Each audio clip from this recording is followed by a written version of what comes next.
என் அன்பு பிள்ளையே, இன்று ஒரு மங்களகரமான செய்தியோடுதான் உன் அப்பன் உன்னை தேடி வந்திருக்கின்றேன். என் செல்லமே, இனி உனக்கான எல்லா கஷ்ட காலமும் தீர்ந்து நல்ல காலம் ஆரம்பிக்கப் போகின்றது. அதனால்தான் அப்பன் மங்கள செய்தியோடு வந்திருக்கின்றேன். என் செல்லமே, நீ உன் குலதெய்வ கோவிலுக்கு செல்ல வேண்டிய நேரம் வந்துவிட்டது. ஏன் தெரியுமா? உன்னுடைய வேண்டுதல்கள் எல்லாம் பலிக்கின்ற நேரமும் வந்துவிட்டது. அதனால்தான் முதலிலே உன் குலதெய்வத்தை வணங்கிவிட்டு வா என்று உன்னிடத்தில் சொல்லுகின்றேன். அப்பனே, நான் தினமும் என் வீட்டில் குலதெய்வத்தை வணங்கி கொண்டுதான் இருக்கிறேன் என்று நீ சொல்கிறாயா? இருந்தாலும் பரவாயில்லை என் செல்லமே, நீ ஒரு முறை உன் குலதெய்வ கோவிலுக்கு சென்று விட்டு வா. எதற்காக நான் சொல்கிறேன் தெரியுமா? நம் வீட்டில் குலதெய்வத்தை வணங்குவதற்கும் குலதெய்வத்தின் கோவிலுக்கு சென்று வணங்குவதற்கும் வித்தியாசங்கள் இருக்கிறது அல்லவா?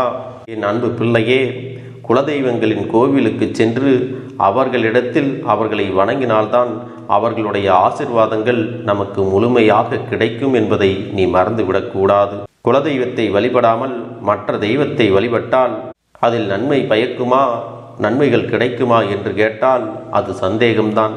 என் தங்கமே, ஒரு வீட்டில் கணவன் மனைவியின் பிறந்த நாளை மறந்தாலும் மனைவி கணவனின் பிறந்த நாளையோ அல்லது திருமண நாளையோ மறந்து விட்டாலோ எவ்வளவு பிரச்சனைகள் நடக்கிறது. இப்படி இருக்கக்கூடிய சூழ்நிலையில் நாம் நம்முடைய குலதெய்வத்தை மறந்து விட்டோம் என்றால் அது எவ்வளவு பெரிய குற்றம்.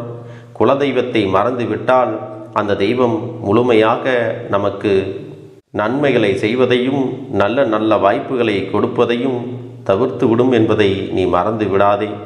என் அன்பு பிள்ளையே, குலதெய்வத்தை நாம் மறந்து விட்டோம் என்பதை உணர்த்துவதற்கும் சில சங்கடங்கள், சில அசாதாரண சூழ்நிலைகள் எல்லாம் நமக்கு வரும். எப்பொழுதெல்லாம் நீ மனவேதனையில் இருக்கின்றாயோ அப்பொழுது உன்னுடைய குலதெய்வத்தை நீ மறந்திருக்கிறாய் என்பதை உணர்த்துவதற்காகத்தான் இத்தனை கஷ்டங்களும் வருகிறதே தவிர அது உன்னை காயப்படுத்துவதற்காகவோ துன்பப்படுத்துவதற்காகவோ இல்லை என்பதையும் நீ புரிந்து கொள்ள வேண்டும். இப்படியாக குலதெய்வத்தின் கோபத்திற்கு நீ ஆளாகி இருந்தால் ஒரு சின்ன பரிகாரம் மூலம் அதை நீ நிவர்த்தி செய்து விடலாம். என் செல்லமே, குலதெய்வத்தின் கோபத்தை தணித்து நம் குடும்பத்திற்கு நல்லது நடக்க வேண்டுமென்றால் நீ ஒரு சின்ன பரிகாரத்தை செய்துவிட வேண்டும். அதனால் அப்பன் சொன்னதை முழுமையாக கேட்டு நீ கவனமாக நடந்து கொள்ள வேண்டும். என் தங்கமே, நம்முடைய வீட்டில் புதியதாக ஒரு வேலையை தொடங்க வேண்டும் என்றால் முதலில் குலதெய்வத்தை தான் வழிபட வேண்டும்.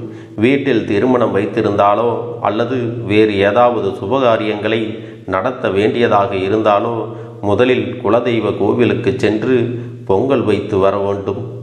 என் அன்பு குழந்தையே, இன்னும் சில நாளில் நீ புது வருடத்தில் காலடி எடுத்து வைக்கப் போகின்றாய்.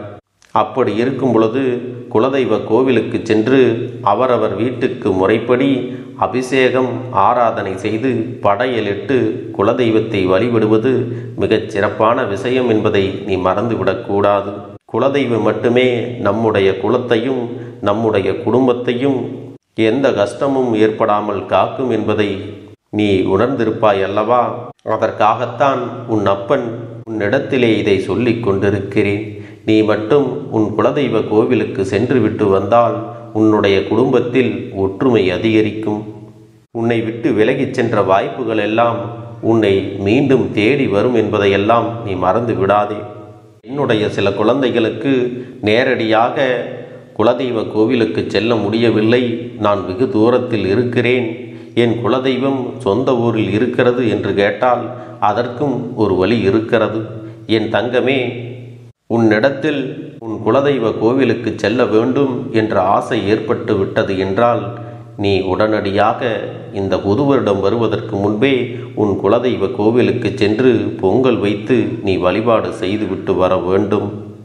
எனக்கு என் குலதெய்வ கோவிலுக்கு செல்வதற்கு நேரம் இல்லை, போவதற்கான சூழ்நிலைகள் ஒத்து வரவில்லை என்று நீ சொல்வாயானால் உன்னுடைய வீட்டில் உன்னுடைய குலதெய்வத்திற்காக நீ காணிக்கையை முடிந்து வைத்து ஒரு அகல் தீபத்தை ஏற்றி வைத்து அவர்களை மனதார நீ வணங்கினால் போதும். என் தங்கமே, எவ்வளவு சிரமங்கள் இருந்தாலும் வருடத்திற்கு ஒரு முறையாவது நீ குலதெய்வ கோவிலுக்கு சென்று வழிபட்டு வந்தால்தான் உன்னுடைய குடும்பத்தில் நன்மைகள் நடக்கும். அது மட்டுமல்ல, நிம்மதியும் கிடைக்கும் என்பதையெல்லாம் நீ மறந்து விடாதே. என் அன்பு குழந்தையே, உன்னுடைய வீட்டில் சுபகாரியங்கள் தடைபட்டு நிற்கிறது என்றால் உடனடியாக நீ உன் குலதெய்வ கோவிலுக்கு சென்று வர வேண்டும்.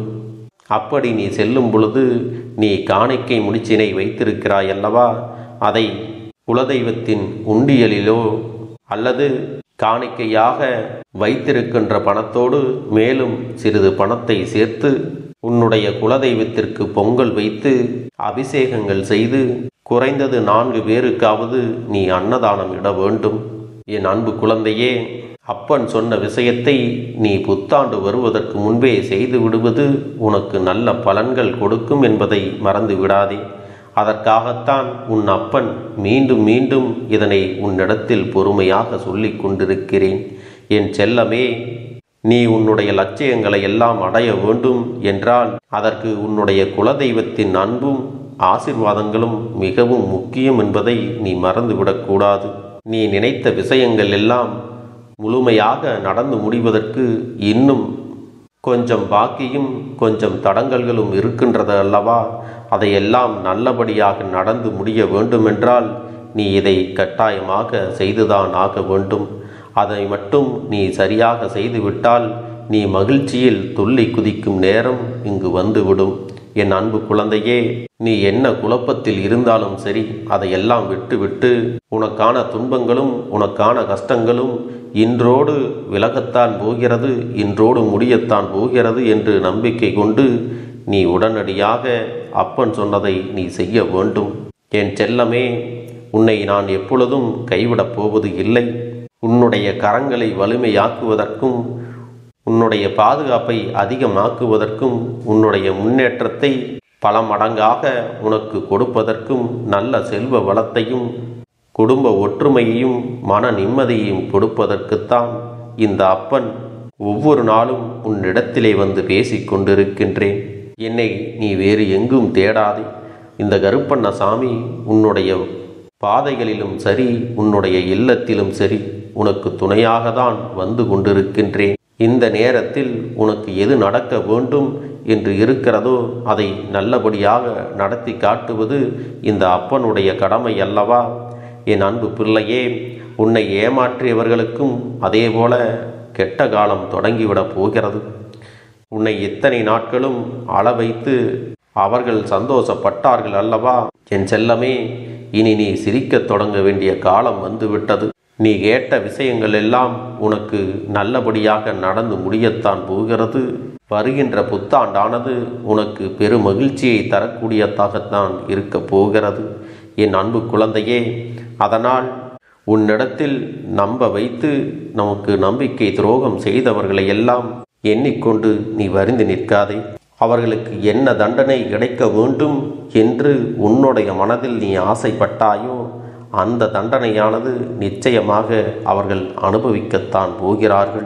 என் அன்பு குழந்தையே, முயற்சிகள் செய்யாதவனுக்குத்தான் முதுகெலும்பு கூட வளையாது. முயற்சிகள் செய்பவனுக்கு பாறாங்கல் கூட வளைந்து கொடுக்கும் என்பதையும் நீ நினைவில் வைத்துக்கொள். அதனால் நீ உன்னுடைய லட்சியத்தை நோக்கி எப்பொழுதும் முயற்சிகள் செய்து கொண்டே இரு. உனக்கான வாய்ப்புகள் தொடர்ந்து வந்து கொண்டேதான் இருக்கப் போகிறது. உனக்கான வெற்றியை நான் மிக பெரிய அளவில் சேர்த்து வைத்திருக்கிறேன். என் தங்கமே, இதுவரை உனக்கு வந்த வீழ்ச்சிகள் எல்லாம் வீழ்ச்சிகள் அல்ல. அவையெல்லாம் நாளை உன்னை எழுச்சி அடைய வைப்பதற்கும் உன்னுடைய முன்னேற்றத்திற்கும் படிக்கல்லாக இருக்கக்கூடியவை. உன் வாழ்க்கையில் இனி வெற்றிகள் மட்டுமே இருக்க போகிறது. அது மட்டுமல்ல என் அன்பு குழந்தையே, நீ இன்னொன்றையும் நினைவில் வைத்து கொள்ள வேண்டும். நீ இப்பொழுது இப்படி இருக்கிறாய் என்றால் அதற்கு பொறுப்பும் நீதான். அதனால் உன்னுடைய பழைய அனுபவங்களிலிருந்து நீ பாடத்தை கற்றுக்கொள்ள வேண்டும். இனி எப்படி இருக்க வேண்டும், எப்படி நல்லபடியாக வாழ வேண்டும் என்று நீ நினைக்கின்றாயோ அப்படியாகவே நீ நல்ல எண்ணங்களை வளர்த்து கொண்டு நேர்மறையான சிந்தனைகளோடு நல்ல விஷயங்களை அதிகமாக செய்ய வேண்டும். அதற்கான ஆற்றலை இந்த கருப்பண்ணசாமி நான் கொடுக்கப் போகின்றேன். உனக்கு நான் கொடுக்கக்கூடிய வாய்ப்புகளை எல்லாம் தேவையற்ற விஷயங்களை சிந்தித்து கொண்டு வீணடித்து விடாதே. உன்னுடைய மனசாட்சி என்ன சொல்கிறதோ அதை மட்டும் நீ துணிந்து செய். ஏனென்றால் உனக்கான வெற்றியும் தோல்வியும் உன்னுடைய மனசாட்சியும் மன வலிமையும் எப்படி செயல்படுகிறதோ அதிலேதான் இருக்கிறது. என் அன்பு பிள்ளையே, இதுவரை நடந்ததை எல்லாம் மறந்துவிடு. இனி நடக்கப் போவதை மட்டும் நீ யோசி. நீ பட்ட கஷ்டங்கள் அனைத்தும் மறைந்துவிடப் போகிறது. உன்னுடைய எண்ணங்கள் தூய்மையாக இருக்கும் பட்சத்தில் நீ எண்ணிய அனைத்தும் நிச்சயமாக ஈடேறத்தான் போகிறது. ஒருவேளை உனக்கு தோல்விகள் வந்தாலும் அதையெல்லாம் கண்டு நீ ஒருபோதும் துவண்டு போகாதே. உன்னை அரவணைப்பதற்காகவும் உன்னை அன்போடு வழிநடத்தி செல்வதற்காகவும் உன் அப்பன் நான் எப்போதும் உனக்காக காத்திருக்கிறேன். உன்னோடு துணையாகவும் இருக்கிறேன் என்பதை நீ மறந்து விடாதே.